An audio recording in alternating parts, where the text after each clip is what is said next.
What's up? Welcome to 22 Booker Podcast, brought to you by 22 Booker Entertainment. I'm your host, Corlandos, joined by my co host, Ryan Lipscomb, who's also the writer, director, and producer of the film Morning. Today, we're joined by a special guest, one of our producers on the film, Jamari Perry. What's up, Jamari? Hey, what's up, y'all? Glad to be here. Hey, I'm What's so going on?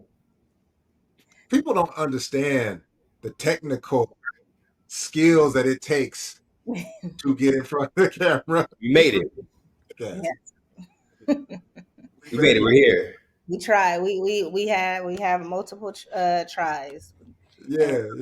But we're glad we're here. Ryan, what you been up to this week, man? Man, we're in the final push of fundraising on our Indiegogo. Obviously, we still have fundraising ongoing through Film Independent, where we're fiscally sponsored. But as far as our Indiegogo campaign, we're in the final 38 hours of our fundraising push on there. And yeah, we've been we've been fighting the good fight. So, I mean, we can go ahead and plug it right now. If you haven't been able to donate, depending on when you're watching or listening to this, definitely click the links in the description or the comments or wherever. Go to Indiegogo, donate. Even after the Indiegogo campaign is over, like Ryan said, we'll still have the Film Independent um, links available. And you also get a tax benefit from donating because of our partnership with Film Independent. You get a write off for donating to a nonprofit. So if you haven't already done that, make sure you do that. But we're excited to have Jamari on because Jamari is, well, let you, Ryan, tee this up. Like how does Jamari come into the world of mourning via the world of Ryan Lipscomb? Because this was a cool story to me. So, uh, funny story. First of all, me and Jamari uh, went to grad school together at USC School of Cinematic Arts. So we were in film school together. But our other connection is that we're cousins, um, which was funny when because like we're on different sides of the family. mhm. uh, so distant cousins, whatever. So it was hilarious to me. Like when I'm walking around campus, I was there a little bit before Jamari got there, and Jamari came up to me and was like, "Hey, I think we're cousins." Which of course I went and confirmed with my mother. you know, um, so yeah, that's kind of how we kind of came into each other's orbit, whatever. And then obviously, Jamar is a super talented producer and has been for a number of years now. And so, for me, trying to get this project off the ground, get Morning off the ground, get 22 Booker off the ground. My biggest thing was, considering like the whole idea of it was rather terrifying to me. Was trying to get people on the team who were extremely capable and also who I trusted and who I know would have my back when the night is dark and full of terrors. So yeah, that's kind of how I asked Marty to come on, and she thankfully agreed. And so that's kind of what it was from my perspective. Jamar, you gotta tell your side of it. Yeah. I mean, I think this is just a testament to I guess like our like stars aligning of sorts. It's so awesome that like our mothers still even literally communicate with each other to the point where they're bragging about their kids and they're like oh yeah, my kid is in film school at USC, and you know them being like, well, no, my kid is at film school at USC, and then us kind of finding each other through like all of the family, kind of connections and gossips is awesome. And that has led to, not only Ryan and I working together, but us also like kind of following each other's careers and supporting each other from afar, even up close. And so this project is, I think, a testament to like just our family ties and connections, and just um, probably was going to be, in our story at some point. Like we were always probably going to be destined to work together. Mm-hmm. And I'm just excited that we get to work together on this project that is so personal to Ryan, and it's a family oriented story. We didn't get to grow up together. Him growing up in Atlanta and me growing up in the Bay Area, but the fact that we get to share our careers together is awesome. And through our careers, we can support each other, as we, you know, raise our kids and, mourn and grieve and all of those things we can do now and support each other in the best way we can. So yeah, this project was no brainer for me. It was almost like, yeah, let's do it. If we can come together, I think Ryan and I both, um, we have a special heart for family and for making sure that, we share everything that we're doing, our successes, our failures, with our family, and just make sure that, we are staying in touch. So that's, I think, why this was just such a great opportunity for the both of us. Yeah. And so, Jamar, tell us a little bit about like your journey. How you got started in film. Just like I know you're from Oakland. From the Bay Area, whatever. Just kind of tell us like quick, your journey, how you got here, how you got to this point, whatever, and like what you've been doing since SC. Yeah. I think it's interesting because, like this story is kind of dedicated to Ryan's father.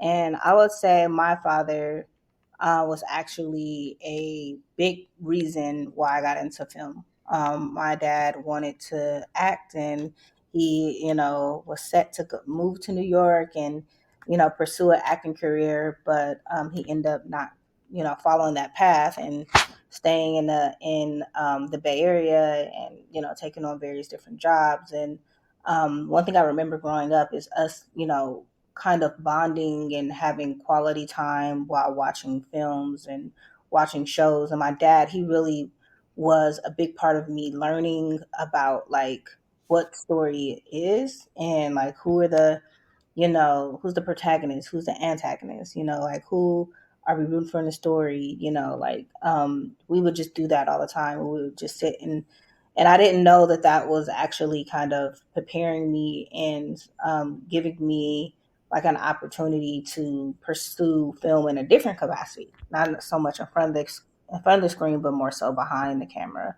And I just loved like hearing my family is very animated.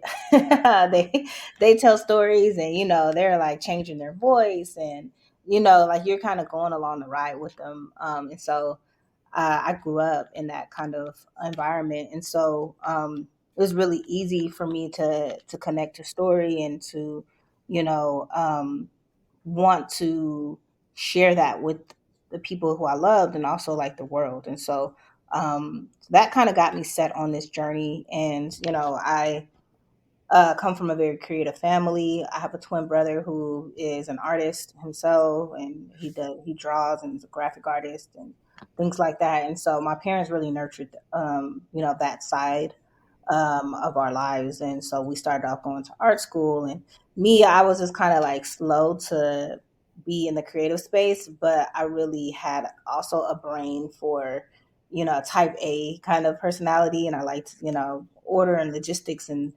things to like go right. And then that translated to me wanting to be a producer. So I first was a storyteller, then I brought in the other side of my brain where I liked to have logistics and all that stuff done. Um, and then the leadership and nurturing part kind of came in as I was in film school. I was like, oh, okay, like I really like dealing with, being a safe space, on set. I like taking care of people. I like getting things done and problem solving.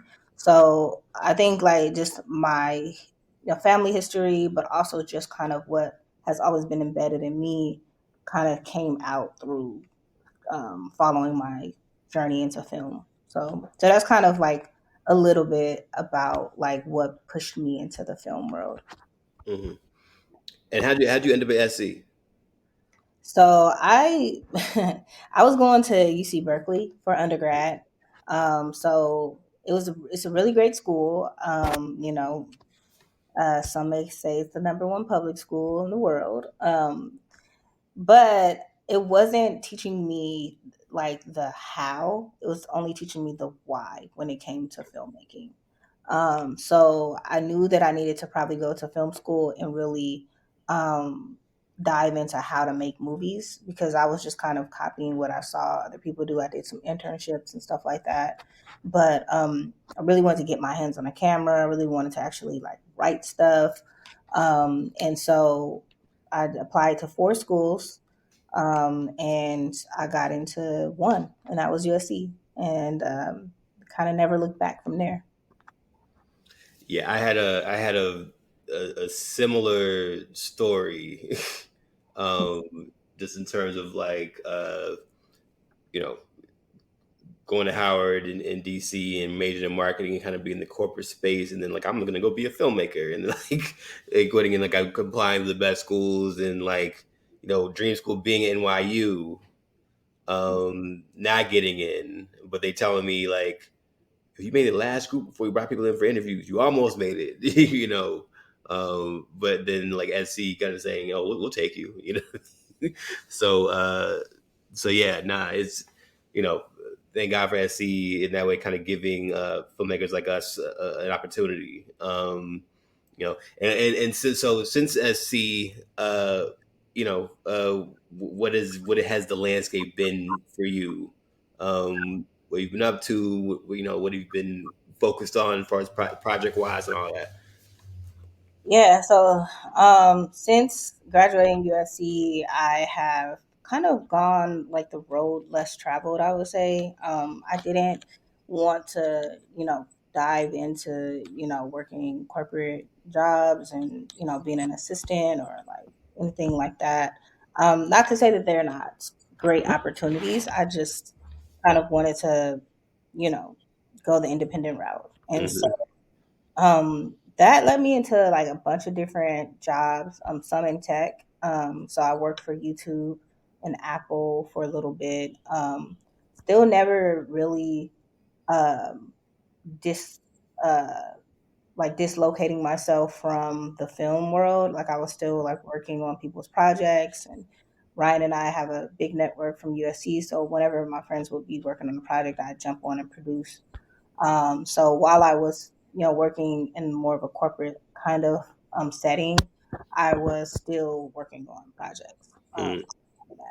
Independent projects. I would take, pay time off and go and shoot movies and stuff like that. And then I finally like kind of left YouTube and went back into like a production kind of job environment where I was a production manager for a docu series that was produced by Patrice Cullors and Dream Hampton, and that was like my first like kind of gig, like real like project slash gig, after Mm. school. And I met a lot of people and was awesome, because I tend to do a lot of projects in the social justice space. So that was really awesome. And then I started my own company that actually was made digital content for social justice um, and political organizations in 2020 during the election year. Hmm. And it was a highly successful, we were able to like Biden and Kamala Harris, and that was an awesome experience. And I just constantly like was working and juggling a business.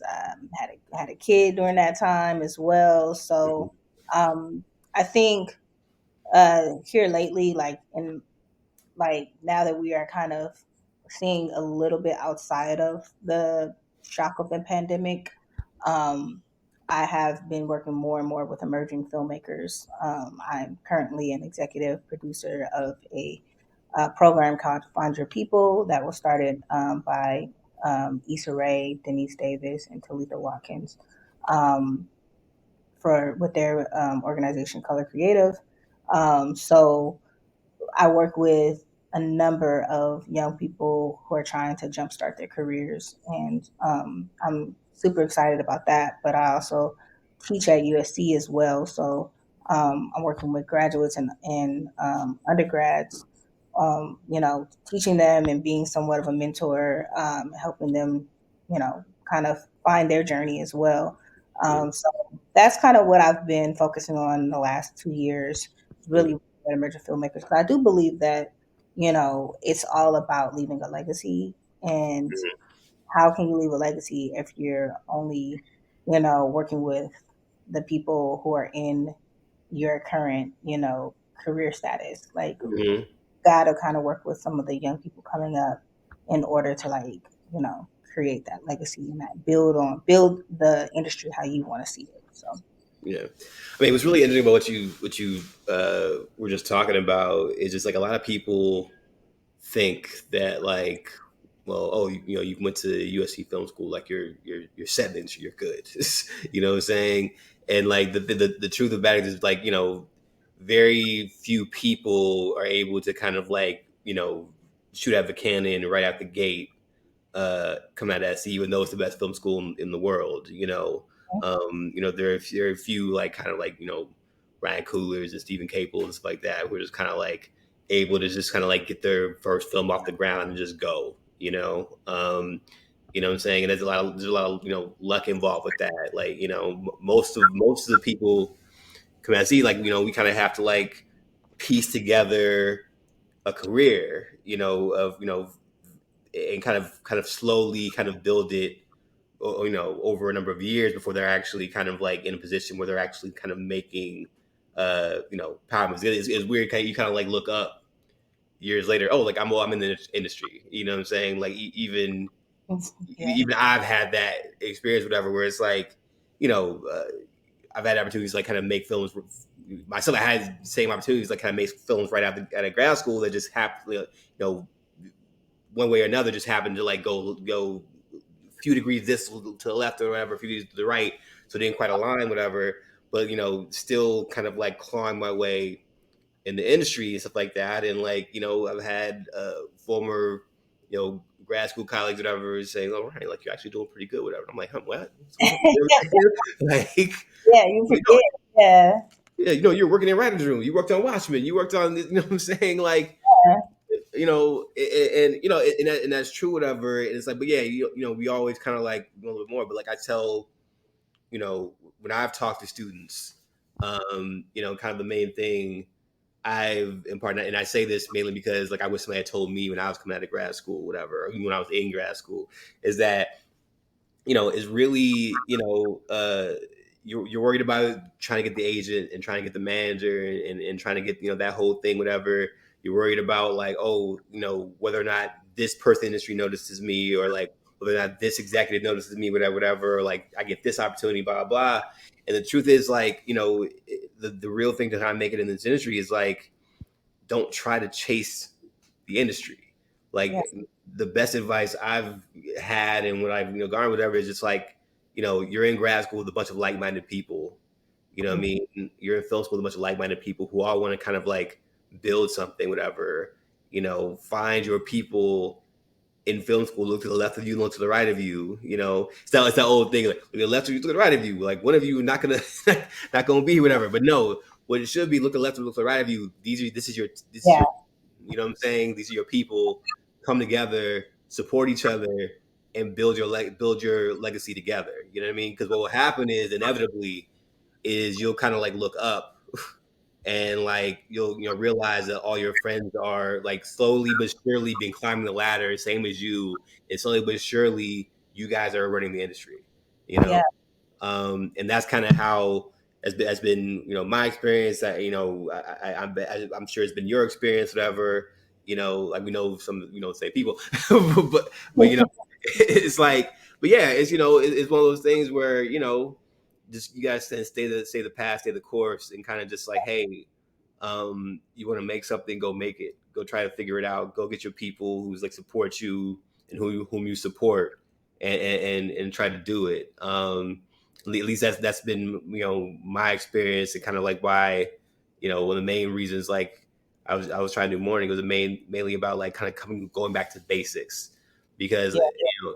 the idea was like I had been early on in my career, I was chasing the industry, and the industry was like, it seemed to be right there for me. You know what I mean?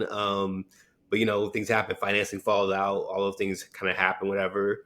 You know, I ended up working in writers' rooms. It was great because it kept me in LA, kept me working, kept my bills paid. You know what I'm saying? But I've always still been wanting to direct. And so, it was a matter of like, okay, like, I had a few projects I've been trying to get off the ground, on a feature standpoint. And it's just, one thing or another, you know what I mean? Lots of things have happened in intervening years, strikes, Right. pandemics, Writers Guild actions against agencies, all these different things that occurred. And so, yeah, like I kind of got back to like, I just want to, you know, uh, put a film together, get my people together, and just make a movie, which I should have done early in my career, whatever. Instead of like, oh, the industry was like, oh, right this way, Mr. Lipscomb, like we'll help you make your movie. You know what I mean?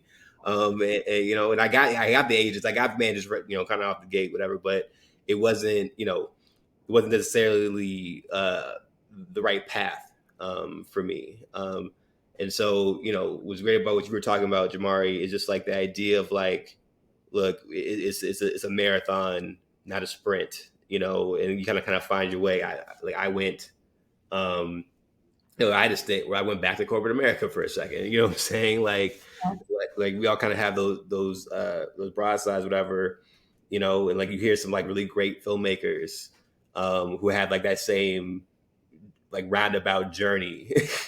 where they weren't able to kind of get something going. Like for years and years, nothing was going on until they finally said, "I'm just gonna make it happen," and do it. And so that's kind of been my thing with Sweetie Booker, just kind of get my people together. Let's build something together. And just building the ground up. And I also think, I've said this on other podcasts. I think this is a really interesting time in the industry. And I'm curious to hear your thoughts about that. Just like if it's weird because like the narrative out there is like Hollywood is on fire, right? Yes. All falling apart, right? AI is coming, it's all falling apart, blah blah blah. You know what I'm saying? Interest rates are high. Market's crashing. Everything's bad. You know what I mean? But for me, like, and I'm curious to hear how you feel about it. It just feels like there's opportunity. It feels like the industry is ripe for opportunity and ripe for change and ripe for something new and a new way of thinking. So I'm curious to hear your thoughts on that. Absolutely. There's always this age old saying to network across, and I think actually that's probably important, like to let people know about that as far as decorum, Mm-hmm. because yeah, you'll get opportunities like you were saying, like, like these opportunities handed to you where you're meeting probably like your idol or your mentor, or you're meeting these people and you automatically want to say like, oh, can you help me out with something? You know what I mean? But you might not be necessarily ready um, Mm-hmm. to take on that next step. So it's important to work with the people who are in your your grasp, and that you kind of have come up through the trenches with, um, Mm-hmm. versus trying to ask for a handout from somebody who is you know well into their careers and things Mm-hmm. like that. And I think that's kind of thinking about that mentality that you said, where it's a marathon, not a sprint. Because when you are building and nurturing relationships with the people that you came up with, then you have more of a foundation. And the relationships aren't so transactional. and it's not like, what can you do for me?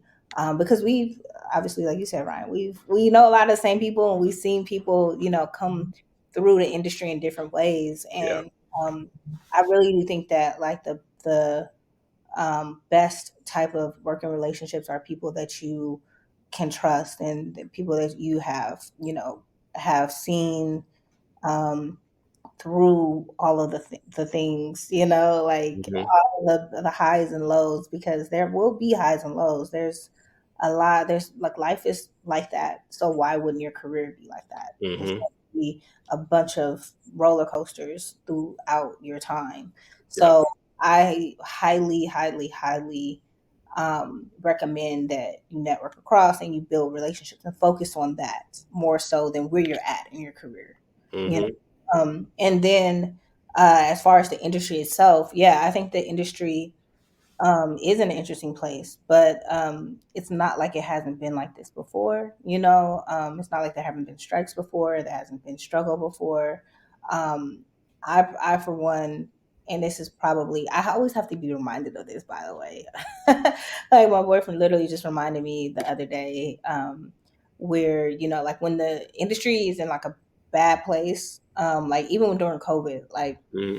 things were rough for a lot of people, but for some reason, like I was staying afloat. Like I was fine. Like I almost made $1 million in my first year as a company working on PSAs and, you know, political campaigns and stuff Hmm. like that. And even doing content around COVID. Like I took something that was a huge, like an unprecedented time, and I made a way, and created a way to get a story out, Yep.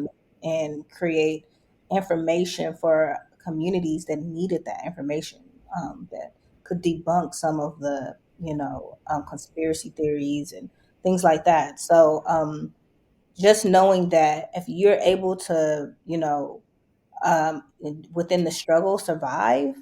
that you will continue to be able to do that. It's not about like, oh, this is the place I'm in right now. Just know that you're not going to stay there.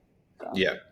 Yeah. I mean, like, what was helpful for me too, because like it's weird. You go through periods, especially like, I mean, you know me, like I've always been like pretty ambitious about the things I wanted to do and where I wanted to be in the industry and stuff like that. Like going back to grad school and stuff like that. And so, I did everything I could to kind of put myself in that position to be successful. Right. And then when things didn't go exactly the way I had planned, whatever, that was very like, you know, a very rough thing that I had to go through in terms of like trying to like navigate my way through that. Even as like, okay, Finance fell apart for my first movie, cool. And then I went and sold a pilot to HBO, whatever. But then like, but then the person I sold the pilot to left the company, whatever, and my executive also left the company, whatever. So then new regime comes in. Oh, what's that? Okay, whatever. Like, cool. mhm. We're gonna pass on that, whatever. But do you want to meet Damon Lindelof? Great. You know what I'm saying? But it's gonna be a Riserson job, whatever. Like, can you deal with that?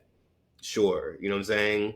Like, it's just like the ups and downs. Like, if you just try to navigate what the career is, whatever, and try to find your place in the industry, and it's tough too, just from the standpoint of like, you know, uh, like I said, it's peaks and valleys, and you go through it, whatever, and you just try to stay in the game, and like, you try to say like, okay, I had enough bites the apple where I know that I shouldn't quit.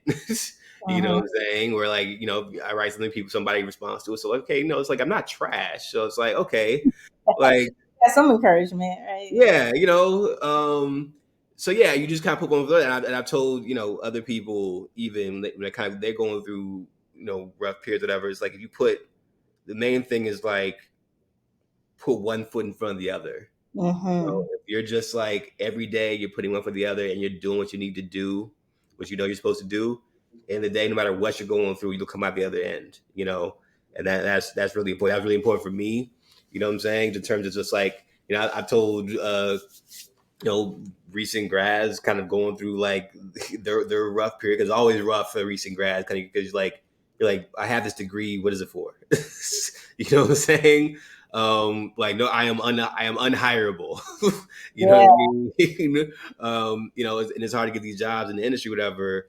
And it's like, look, just like, first of all, take care of your mental, right? That's first and foremost. So do whatever you got to do that. What goes a long way to take your mental is making sure your bills are paid. So like, don't worry about like, I have to get the perfect industry job. Get a job, you Yeah. know, and try to do it that way, whatever. And then just like look, and then just like work on your craft, work on your art, whatever. If you're a writer, continue to write. If you're a director, you know what I mean, like try to put a project together, whatever, and get some people together. If you're a producer, find you a talented writer and director and try to build with them, and that's, I mean, that's what it is, and the thing is, like, it's been like strange in the industry, like even the last 10 years, since we've been out, where it's like, it's just been like, the industry's kind of been in a certain mode, Mm-hmm. um, where it's all IP, and we have to have sequels like that, and like nobody's really looking, to take a lot of risk involved, whatever. And like all that has kind of been in the mix, whatever. But like the thing that's been exciting to me, is that like it feels like that time, like the 80s, and in the 60s before that, that kind of like where it felt like the industry was in a kind of in a stagnant place. It went through a period of transition, and then we got this boom of creativity, Yeah. right? So that begat the 70s, the creative boom of the 70s, whatever, where this new wave of American filmmakers kind of like changed the industry, whatever, Yeah. right? And the 80s begat the indie boom, the 90s, kind of same thing, whatever. And to me, like right now, it feels like the same thing, which is why we kind of encourage me to like try to like take this leap. Like, I'm gonna go uh, make this film, you know, and do it from the ground up, and like just be completely independent about it and build a company, whatever, and try to do what I want to do. Because like I've been in a bunch of meetings with executives, whatever, and like you know. It's sometimes it's been there are really smart executives and really smart executives who want to make good stuff, whatever, and are handcuffed for one reason or another, you know uh but it has been very discouraging, on some level, being in those meetings sometimes, whatever, right? And Mm. so for me, it's like, okay, like that's cool. Maybe we got to do it outside of the normal mainstream in terms of making interesting things, make the things we want to make as artists and creators, Mhm. right? I think for us, it's like, okay, now we're in a mode where we kind of can be at the vanguard of like this new wave of the industry, Yeah. um, of filmmaking and creativity and art, and I think that's like that's been my North Star Yeah. in terms of like trying to make this movie.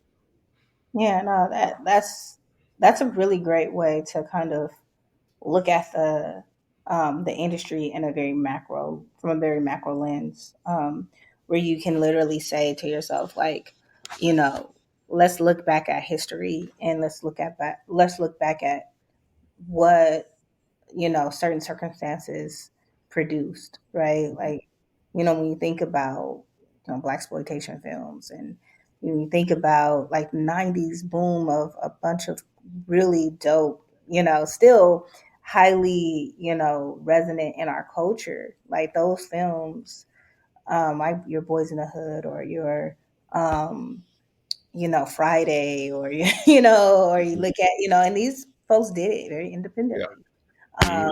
and there was an audience, and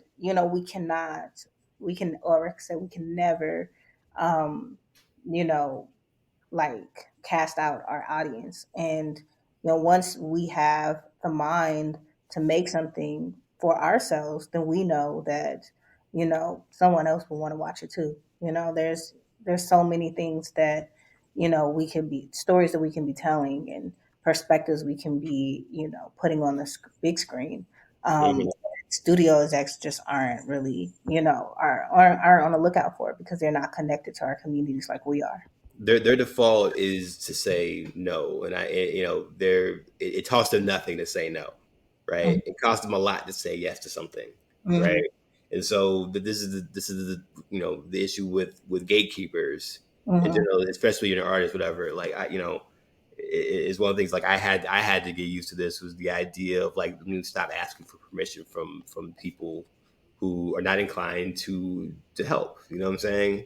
Right. Um, and so from that standpoint, like I could be as talented as I want to be, you know what I mean? But how it is very reactive and not proactive, right? By design, you know what I'm saying? Because like I said, we are in despite what we all say, we are still in a business for profit, right? Yeah. We want to tell stories, stuff like that, but we also still we need to have a return on investment, whatever. Otherwise, we can't tell any more stories, right? So that's Right. always going to be concerned, whatever, especially for these big companies, right?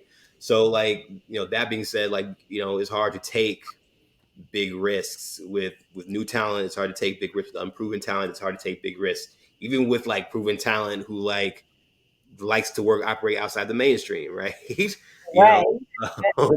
like you have the best filmmaker in the world, whatever, but like they want to make a little weird, obscure movie, whatever. It's like that's tough. Who's this for, right?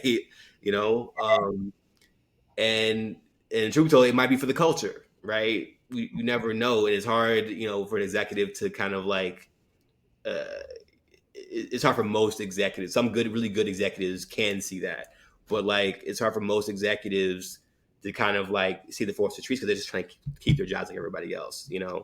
Um, and so it's kind of on us, to kind of like force the issue as artists in terms of just like, okay, I'm gonna make this movie. I'm gonna try to like it garner as much support as I can. I'm gonna build my own audience, you know, um, and we're gonna try to like raise the money and make something interesting and cool. You know what I mean? And hopefully from that we can have a proof of concept, and people will help us make the next thing that's interesting and cool, and so on and so forth. And so like that's hopefully what we are doing here, are beginning here, and trying to start. You know what I'm saying? But yeah, it's early days, and it's a long road and journey to kind of gain that kind of support, because like you have to earn people's trust. Um, so yeah, I mean, it's just an interesting time to me, and I just think like for me, it feels like a lot of artists are in this mode where it's like, okay, like how do we create a way where there seems to be no way in the business? You know what I mean? Yeah. And I think oh, go ahead. I'll go ahead. No, no, you after you. I think one of the craziest thing, the most interesting thing to me about where we are now, um, going off of what Jamari said about some of the films from a macro level some of the waves that we've seen, like you talked about, Ryan, the industry go in, and seeing how we're seemingly back at a place similar to where we've been in the past. The thing that makes it so much more exciting for me is that we didn't have the distribution models back then that we have now, and gatekeeping was so much more important, or getting past gatekeepers was so much more important then than it was now. I I'm honestly kind of fanboying a little bit over Angel Studios model. Are y'all familiar with Angel Studios? And they did like some faith-based films, like I think The Chosen was one of the series that they created, and Sound of Freedom, or Cry Freedom, not Cry Freedom, Sound Sound of of freedom, Freedom. because you're talking about the pay it forward model. Yeah, so the pay it forward model combined with the equity crowdfunding model, combined with the have our own OTT and release and distribute on there to those who raise their hands with the pay it forward and raise their hands with the equity crowdfunding, then you're already plugged into our OTT. And so it's like, yeah, we can do it ourselves. The irony with that is, the story goes, as I heard it, that they pitched their series and stuff to lots of people, Amazon, Netflix, a number of places. And of course, they got the same no that most people get when they're shooting projects like that. And they went forward with the pay it forward model, the equity crowdfunding model. And after it was very successful from a ground, from kind of like that groundswell level, then Amazon came back and was like, "Yeah, we want it, and we'll be happy to take the non-exclusive license to it. Yeah, keep doing it over there, but we want it also." And so now you can see it on other platforms like Amazon and Netflix. And so they ultimately won both ways. They Mm-hmm. proved their concept and then took millions in a licensing deal with the other people because everybody in Hollywood wants to get on a moving train. So when the train's not moving, they're like, "Nah, we're good." But Mm-hmm. but then when they see that it's a clear winner, they'll still cough up just to be a part of that movement. And so I think opportunities like that are crazy exciting for filmmakers like us who have a view that maybe mainstream Hollywood isn't quite ready to put money behind or quite excited about until we make them excited about it. Mm-hmm. Mm-hmm. Yeah, no, that's great. It's really good to know, and it's also good to know the different models that are out there now. Yeah. Yeah. I wasn't even really familiar with the pay it forward model until I heard about them. But it Mm-hmm. makes total sense to me because a lot of businesses in like on Main Street do that. Like they won't release a product. You'll hear about pre-sales to a new sneaker or pre-sales to a vehicle. I mean, how many pre-sales did Tesla get to the Cybertruck or the whatever? Like Mhm. they were that truck wasn't in production when people were paying however much they were paying to like reserve one. But they Mhm. used the reserve money as the money they as the seed funds to actually start making the truck. So when Angel Studios came out, they were like, "We got these 5 movies.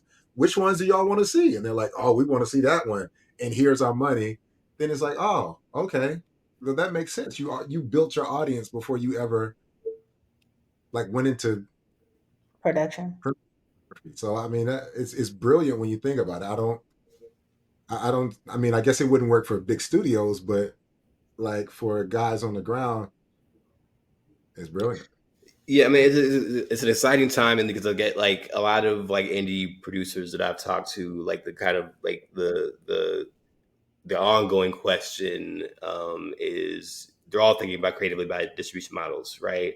Because we don't really as artists and filmmakers we all grew up on going to the theater, right? And we still all believe in the theater, like we believe in that communal experience for movies, whatever. Like it's still the best way to watch a film. You know what I mean? And streaming. As far as we're concerned, like streaming has kind of like wrecked traditional business models in Hollywood, which is why we kind of is kind of like where we're at now. It led us to the point we're at now, whatever. And so, for me, I had a conversation and then we say kind of jokingly, like, like how do we save Hollywood? You know what I'm saying? What I mean? And we're kind of joking about it, but like we're for real. Like, what are the new? How can we get our films out there? How can we get them into? How can we still make money in this way? How do we build it in a way that's equitable for us, for our investors, for the industry at large? How do we lead the way on that, right? And we're all kind of throwing out like what like new ideas and trying to figure that out because you know the studios right now seem to be in a kind of level of stasis. Just from private equity and from Wall Street, stuff like that. And so it's like what do we do now in terms of like we still want to make interesting films, we still want to invest in this art form. And to us, it's still an art form, right? And and the thing is, like, it's never going to go away. People still, we're not really competing with TikTok. We're not really competing with Instagram and like that. Like, that there's a place for that, but like we're doing something different. We're like we want to tell stories, right? Yes. And that's Yeah. the most important thing. And nobody's ever going to get tired of storytelling, right? You Yeah, like know, that's a business. exactly. From since we were all sitting around the campfire, that has been, you know, a viable form of entertainment, or whatever. And so it's not going away. So it's like how do we exist in the world, and continue to monetize it, continue to make sure it still exists, and continue to make sure people are having the communal experience in the theater. And so that's the question now. And I think like I said with 22 Booker, with Morning, we're kind of making headway with that and trying to be on the forefront of that. So yeah, Jamari has to go in a little bit. Just like so, like last question for Jamari. What's your favorite movie? Ooh, why didn't you prepare me for this? Well, I always go back to this one movie that I saw in a African American like film class at UC Berkeley. Mm. Um, and this film, when I watched it, there's a couple of films like this. But when I watched it, I just thought it was just so visceral, but also just so simple. Um, and when I watch it today, it still holds up. It literally still holds up. And this film is called Killer of Sheep. It was directed by Charles Burnett. And he came out of the whole UCLA, film crew, along with, you know, a bunch of different other, like Jaime Guillermo, and just all these different amazing filmmakers that came out of Yeah. that. Um, and it's really just, it's like the the underbelly of what's happening in this community, um is so, it's not a part of the story, but it is.